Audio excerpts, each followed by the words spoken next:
Hello friends, this is Cara-Renee with B.Reborn Art and Healing, coming to you with Sunday's Art of Truth for the month of May. Today's project, I'm going to make this box.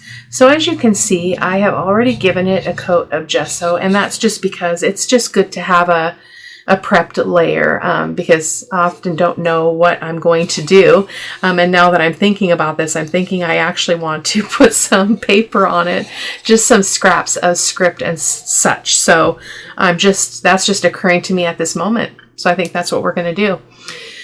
We're going to make a mixed media box. So the focus of this project and the inspiration for this project is this idea of truth tapes. So I don't know if you guys are familiar with that. Kind of in the therapeutic world, there are these tapes that we listen to that are actually lies. They're things that are not true about ourselves. They're things that come from our past. They're things that we were told. They're things that go kind of to our soul. And when we're feeling weak or overwhelmed or whatever, we're triggered, we let those negative tapes play out. And so what I wanted to do is I wanted to create a box. This is for myself, which I don't usually do my art projects for myself, but I'm really feeling like I need to do this. It's a thing I'm struggling with right now as of lately. And so I want a box where I can put little snippets of truth. So when I get a downloaded truth about who I am that refutes a lie about who I am not or what I am not, I can put it in this box, and then I can pull those out as I need them. So that's what we're going to do today. So this label, this is just a metal book label, whatever you call this, template. Not a template.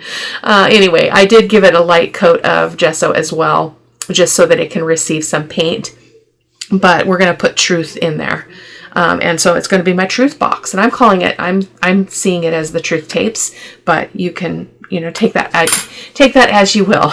So, I am going to do, a voiceover for the rest of the video after I show you the products. And this is going to be in pieces because we're going to have layers and layers and layers of texture. So I've got my flexible modeling paste. I have glass bead gel from Golden.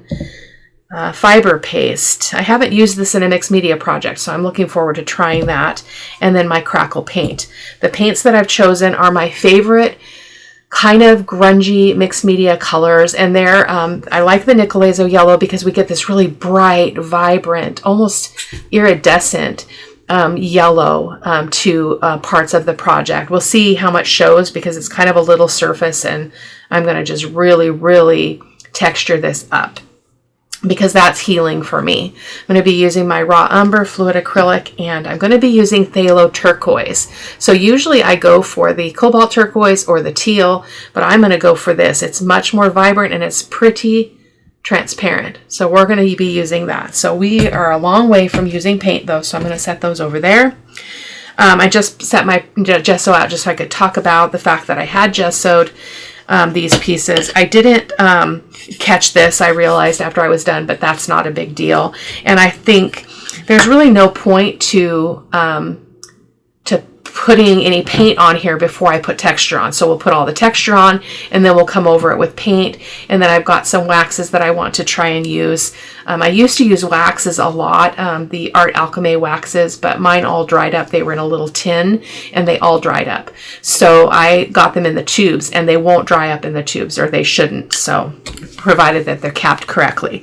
So I'm going to take a quick moment, just because I had that epiphany that I want to get some book pages, just some scraps and stuff to put on the outside of this box, because those words are always very meaningful to me, because to me they tell my story. They tell story. Book pages, script, whatever it is that comes in written form is like story. It's the story of our lives. It's the background for everything that we are and do, and how we behave, and what we, just what we do in our lives. And so I'm going to put book pages on here. So I will be right back with some matte medium and some book pages. Okay, so I have my Liquitex matte medium, and I have some book pages. Now this is from I don't know what the book was originally. Oh, it's got a paper in it. Oh my goodness, oh, I love it when this happens. What is this? What is this? It is contrary to the laws of the Creator. This is like a, Sunday school notes or preaching notes. I love that. Sweet, trust and obey. That's very, very cool. So I don't know what the book is, but I want this text because it's nice and bold and big. So I'm going to rip a few pages off. Probably don't need very much, but I love the yellow color of this. I don't want it everywhere. So let's start with that. I'm going to go ahead and switch to the voiceover and let you enjoy. I will, again, I'll do the voiceover so I can tell you what I'm doing when I'm doing it, hence the reason for the voiceover. So we're going to start by gluing the papers onto the box on all sides and a little bit on the top. I'm using my Liquitex Fluid Matte Medium, and I'm using those really brown, grungy papers, very fragile, but I love the tone of them, and that's why I chose them.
My hope here was to have any of that text show through, but because I put so many layers on this, as you will see as we move along, none of that showed.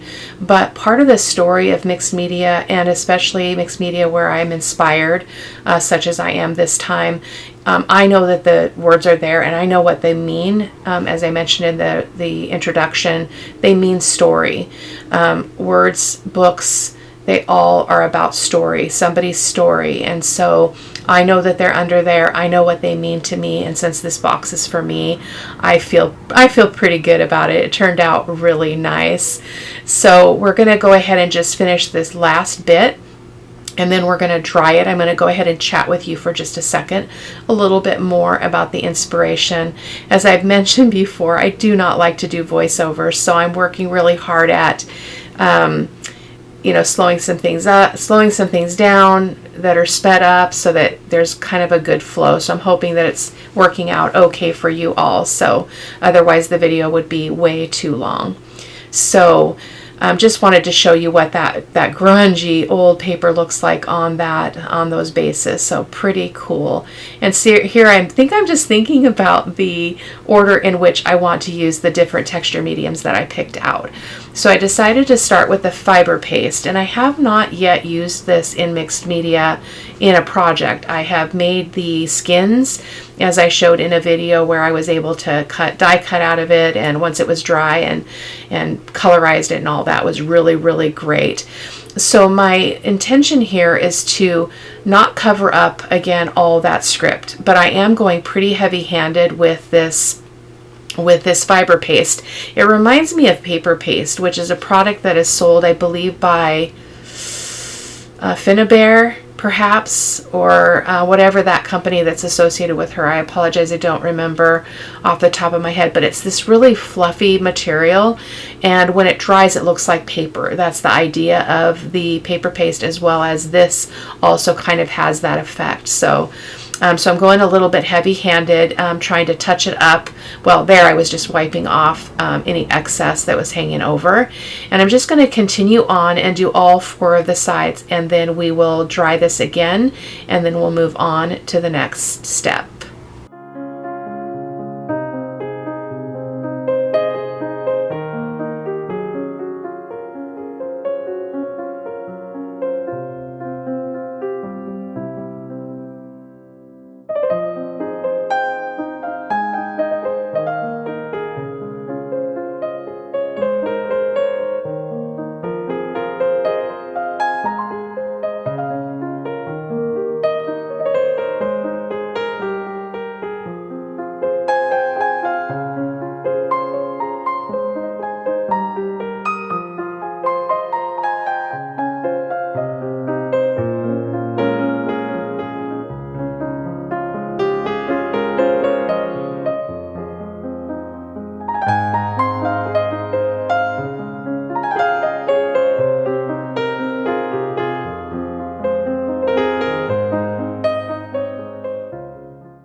You might have noticed a few moments ago that I did come in with that smaller paintbrush because I was having trouble getting this medium up under that ridge, so that's why I'm using the brush there. You might have already noticed that. But let's just go ahead and complete this side, and then what we are going to do, I'll just give you kind of a preview since I know because this is already passed. I'm going to come in with crackle paint. It's from Deco Art. It's one of my #1 favorite mixed media products.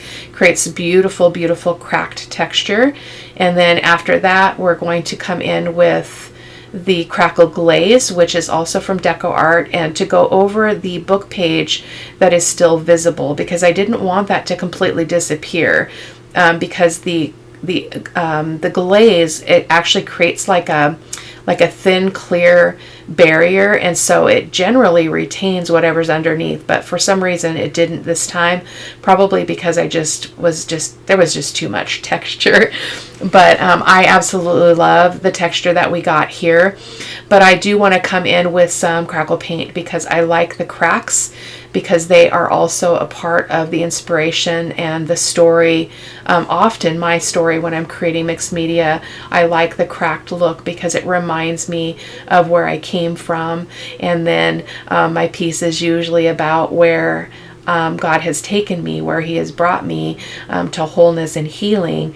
I'm imperfect, but I am more whole and more healed than if He had not rescued me. So I love the cracks. They remind me of Grace, and they remind me of my story. So it's really, really valuable and important to me. So again, I'm trying to avoid as much as possible the book page part, because I do want to see that. Both the fiber paste and the crackle paint in this case are opaque, meaning they're white. They're never going to go clear. You're never going to be able to see through them. So you can get clear crackle and things like that, which is the crackle glaze.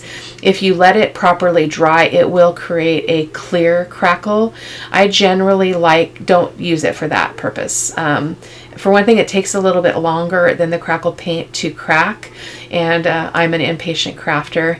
And as I've mentioned a few times here in the most recent videos, I am getting ready to go on a trip. By the time you see this, I'm already at the mountain, at the lake, probably freezing my patootie off, but I'm preparing videos, and so I didn't have the luxury of time to just really let things dry completely. So typically I would have waited for that fiber paste to completely dry. I did dry it with the heat tool, and it was somewhat dry, but it was not going to cause any harm for me to come over it with the crackle paint, which is what I ended up doing. So we're going to go ahead and take a moment and dry this as well. I believe in this case I stepped away. And then, yeah, I stepped away. Or no, maybe, yeah, I must have stepped away. It must have been overnight. I'm not sure. I did let this fully dry a whole 24 hours. So I apologize, guys. Now the crackle glaze. So again, this is a Deco Art product, and you can see I'm just going over the, primarily over the book page areas, hoping to retain that. Because of the dark colors I ended up going with, I was not able to see much of that. If I had used lighter colors, I probably would have been successful, but there was just so much dark, grungy color. The turquoise and the raw umber and all of that just made it really, really dark, and the passages of depth were really dark. So we're going to go ahead and let this dry. As you saw, I did put that on the lid as well. And so now is when it dried. Oh, and then what I did, that's what I did. So last night before I went to bed, as of the time I was filming this, I went ahead and when I got up the following morning, I went ahead and put some of the glass bead gel from Golden, and I will link that as well. Everything will be linked in the description box. But that created kind of, when you look at the close-ups, when I hold it up, you're going to see this like pebbly, like little balls, and that's what the glass bead gel does, and it's absolutely beautiful. In this piece, I was not going for an ocean theme. I wasn't looking to go for ocean colors, but the inspiration took me there, the process took me there, and so the glass bead gel was perfect because it reminded me of the ocean. So it was a really good choice. So there is all of that crackle and everything, all beautiful and dried and cracked. As you can see, my cracks are a little bit bigger than I normally have them, but I absolutely adore them. Love how it turned out.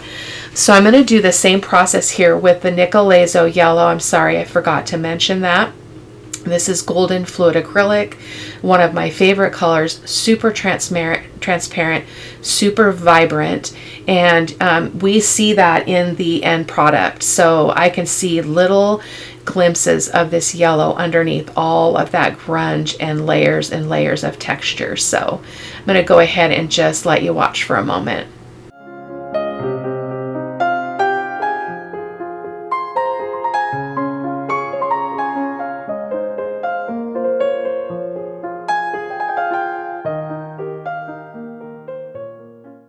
We're going to go ahead and dry this, and then when we come back, we're going to continue on with some other colors, which I'll talk about here in a moment. Just again, another close-up. I didn't want to put the yellow everywhere because I didn't need it to be everywhere, because there was going to be other colors introduced.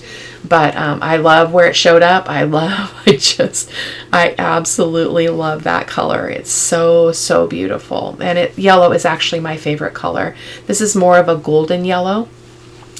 So this is the golden fluid acrylic in turquoise. It's called turquoise phthalo. And phthalo blue is a really, really vibrant, it's the name of the pigment. It's a very, very vibrant blue. In this case, it's turquoise that leans to the blue shade. And this was so bright that you're going to see me come in. I have to, it's like emerald green. It's so green. And that was not what I was going for. I actually wanted kind of the turquoise and brown look, but the project took me away from that in many ways. In the end, it turned out exactly as it was supposed to, but I did need to kind of play around with the colors. So I'm going to go in and out with that Nicolazo yellow and then a little bit more of the turquoise by itself, because I wanted to have really dark patches of the turquoise mixed in, but also I wanted to see I still wanted to see the yellow, and I didn't want that emerald green color. I wanted it to be more kind of between an ocean color and an earthy green, and I think we ended up getting there. So you'll just a forecast of what's coming. We will be doing a glaze, a raw umber glaze over all of the sides of the box as well as the lid, but it made it look, I mean, you could have totally left it here and just let those bright colors be, but that's not me. That's not what I was going for. And so I do a raw umber glaze, which I'll show you here in a second. So yeah, quick dry there. That's the way I remember where to cut in the video, so that's why I point to my watch. It's more a prompt for me. I mean, it's probably helpful for you too, but it's a prompt for me. So I'm mixing up some Liquitex fluid matte medium and a little bit of the raw umber golden fluid acrylic, and that's what we're going to use for our glaze. If you watched me before, there's scarcely a mixed media video that goes by that I don't do a glaze. So for those of you who don't know what a glaze does, in this case, that brown is going to settle down into all of that texture. It's going to go down into the cracks and the crevices. It's going to go into all the hiding places. And there's analogies up the wazoo for that, guys. The darkness that goes up the valleys and the crevices of our lives, which is where the truth can get blocked, I guess. So we kind of, things can hide in those dark crevices of our mind and our hearts and our souls, and that's what this reminds me of. But in this case, it's a beautiful art piece, but for me it represents that journey of discovery from dark to light, and just that struggle through sorting out difficult things. And but there's also beauty in the darkness. There's beauty in those dark crevices and cracks that are part of who we are, and that's what I'm grateful for. And my journey has been horrendous, but this is what we get. This is the beauty from the ashes. This is the beauty in art that expresses where I've been and where I'm going and what I hope for. So I hope it's inspiring for you. If you want to read the blog post, which is the inspiration, it will be over on my blog. So you can check that out if you want to read the writing. It's basically what I'm talking about here, but if you want to hop over there, you can definitely check it out. So I am getting a little bit more of that Nicolazo yellow out, because at that point, so I just realized at this moment that I didn't really need it, because I'd already put the Nicolazo yellow on the sides, but we do end up using it, so it does not go to waste. So you can see I'm dipping into that because I need to mute down that phthalo turquoise, and I'm getting more of that kind of a sea green, kind of an oceany color, and I'm trying to retain, see all those little yellow spots? I'm trying to retain those. Now, in large part, they do get lost in many ways, because when I do a glaze, the glaze goes down into those areas, and the little places where there was the yellow showing on the book page was so small that I didn't think to just like get in there and really use my finger and dig out that raw umber so that that yellow would shine through. But it was okay. It was beautiful. I was thoroughly happy with it. So it looks like I didn't take out the drying here, so I'm not sure what that's about. Let's see where this goes, and I'll decide if I need to remove it.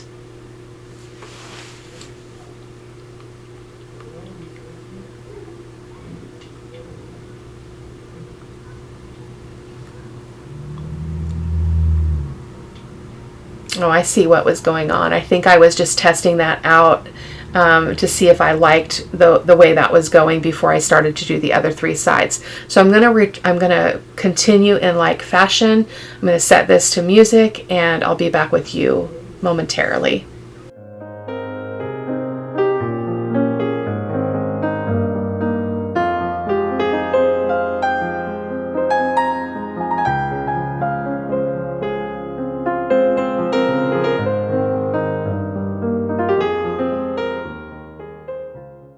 So you can see I'm dipping into that phthalo turquoise because I want to bring in that dark, and that worked out really well. It was a great balance, so I'm pretty happy with that.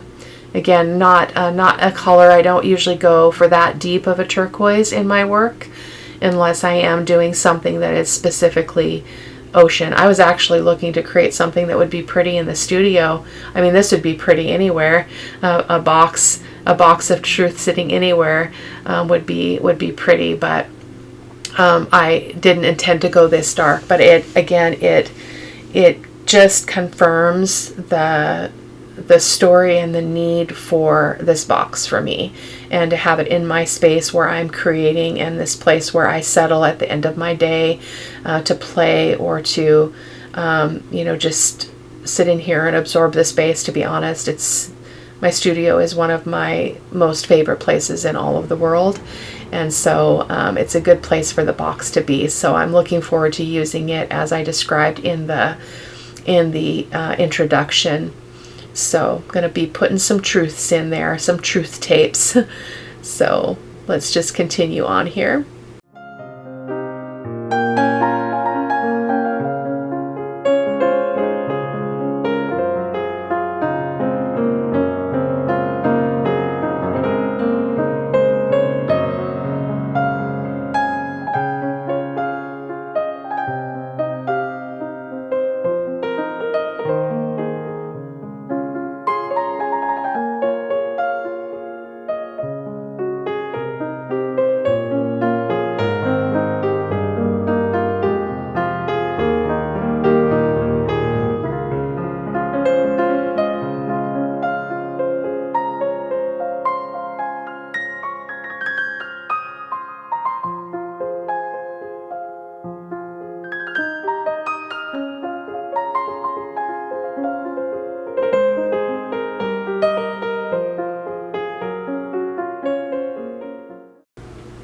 A lot of times with mixed media techniques, I always kind of think of this as like you're kind of doing a dance with the colors, because it's often I don't know what it is that I'm going after, and so I end up kind of dancing with each of the colors, applying, removing, bringing in a new color, kind of balancing those out.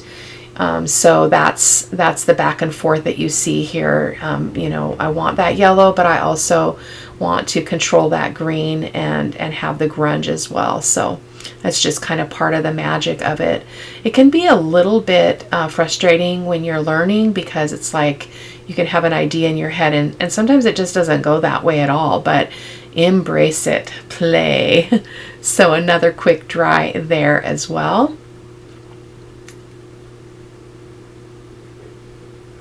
I don't remember what we're doing here. I'm going to hold it up for you. That's what we're doing. Look at that. So on the camera, it's very, very, very green, but in person, well, because we're still going to do the glaze, that's what we're missing. So we're going to do the raw umber glaze on all 4 sides of the box. Sorry, it's a work day, and it's one day before I leave for my 5-day trip. So when I'm filming this, so I'm a little bit wired and distracted. So mixing up a little bit more of that glazed raw umber fluid acrylic and the Liquitex fluid matte medium.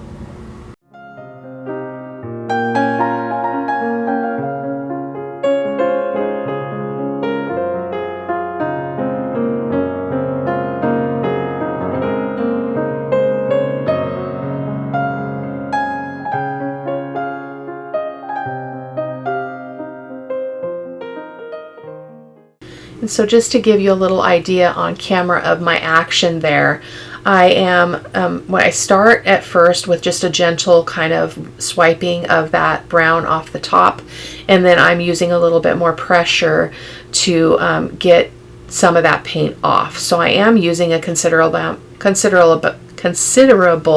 amount of pressure with my hand there to remove the raw umber so that we can still see that bright and beautiful color.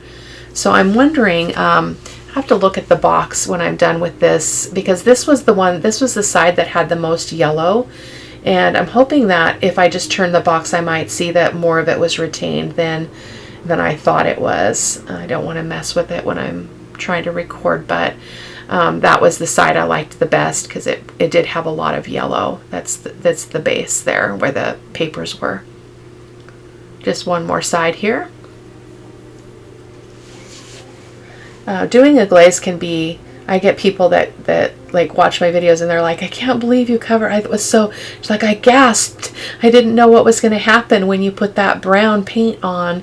But that is the magic. So guys, try it. It is epic.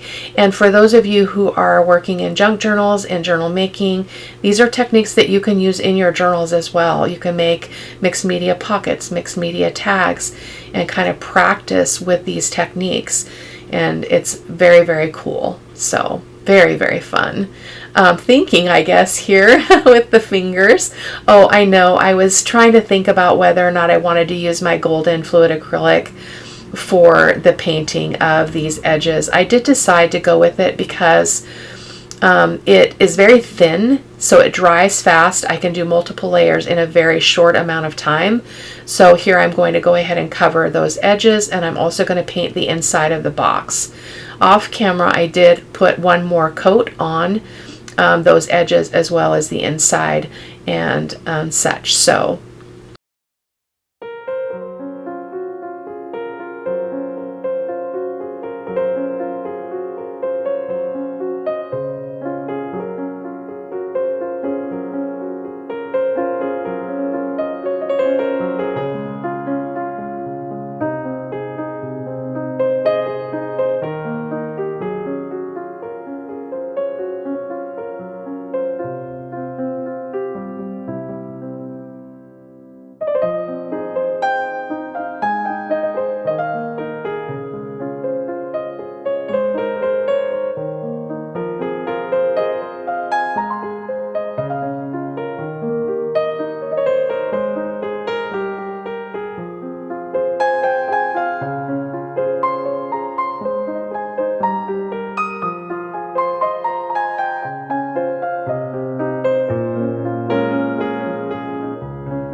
go ahead and just finish the lid here as well, and then we will move on to the pretty much the final step.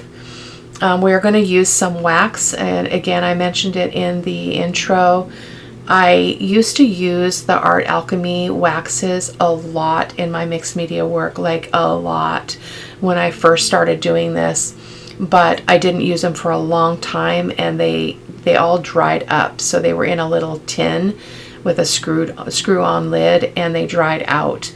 So that was really sad, but I knew several years ago actually that they started making them in tubes, And so I'm hoping that the tubes will stay fresher and won't go bad. So I got a bunch of colors of those, so I will have them to play with here in mixed media. So, but the effect was amazing. I cannot wait for you. Well, you will have seen, because the photos are, I do usually put some of the really good photos at the beginning of the video so you guys can get a sneak peek at what we're doing. So there we go. We're going to go ahead and dry that really quick. And then we're going to use our waxes. So there's just a close-up of that again. Oh my gosh, so absolutely gorgeous. I will probably do a lacquer or a sealer on this box, because I don't want it to get chipped and stuff. So I will do that at some point probably. But so here I'm just, that's my basket of waxes. And I thought it might be fun to do I believe this is called Peacock. But I was not wanting that color. I think I needed the yellow to be brought back. So let me tell you why. So yellow is my favorite color. Yellow is my safe color. Yellow is a color that has always made me happy, even from the time I can remember as a child, which I don't remember much of being a child, but I remember yellow being my favorite color. And so I really, really loved how this turned out. So there's just a thumbs up that we like that. And so we're going to apply that on all sides of the box as well as the lid. And I will show you close-ups, so please don't be concerned about how fast this is going. It kind of in some ways looks like gold, but it's not. It's a yellow. It's not like like glittery like a gold would be, if that's the right word. I'm not sure, but I'm looking for a small brush because I need something to be able to get up into, again, that edge, that ledge that we have that builds up to the top of the box there. So I'm going to continue on here. But anyway, this was perfect because I was able to bring back my favorite color into this really rich, dark piece. And again, that goes with the story, that goes with the inspiration about, you know, how there's this rising and falling when we're healing, where we can kind of fall into a little bit of a pit, and then we climb back up and we're back kind of in a sunny place, in a hopeful place. And it's that coming and going that is where we grow, I think, anyway. It is very unpleasant. It's not what we want to do, but it is part of our experience. So so I love that I was able to bring that yellow back. I love how the box turned out, and I would do this again. I have my studio has overflowed into the living room. It's been overflowed for a while because I moved a lot of mixed media stuff out of the space here because it's not primarily what I do anymore. And so I've got a couple of calyx bins with some wood boxes and things like this. So I hope to do more of this in the future because they're easy, they're fast, they're fun. Every time you do it, it's different. You cannot remake this exact box. You just can't replicate it. And that's, again, the beauty of mixed media. So yeah, anyway, so I'm just going to let you continue to watch. I just keep yakking and yakking here.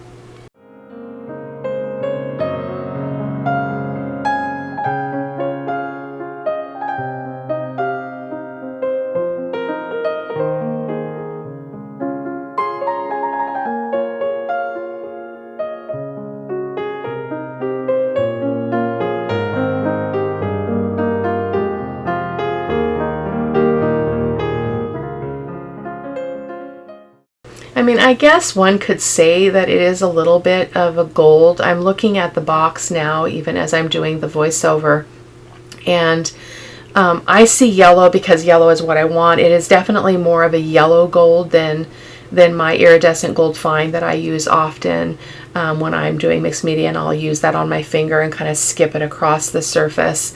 So it's different than that, but it definitely has that same feel. But for me, it's yellow. For me, it tells the story exactly as I want to tell it. So absolutely love it. So beautiful. Now, off camera, I did do the, I showed you the plate. I think it's called a book plate, but it actually looks like it's something that's supposed to go on a drawer because it has that open part that you can slide a card into. I just still used it anyway. It wasn't exactly what I was going for, but I painted it brown with the raw umber, and then I went ahead and used a couple of gold brads and stuck them in the holes that were already pre-made, and then I just glued the whole thing down to the top of the box, as you will be able to see in the photos at the end of the video. So yeah. So again, folks, I hope that you'll hop on over and check out Sunday's Art of Truth.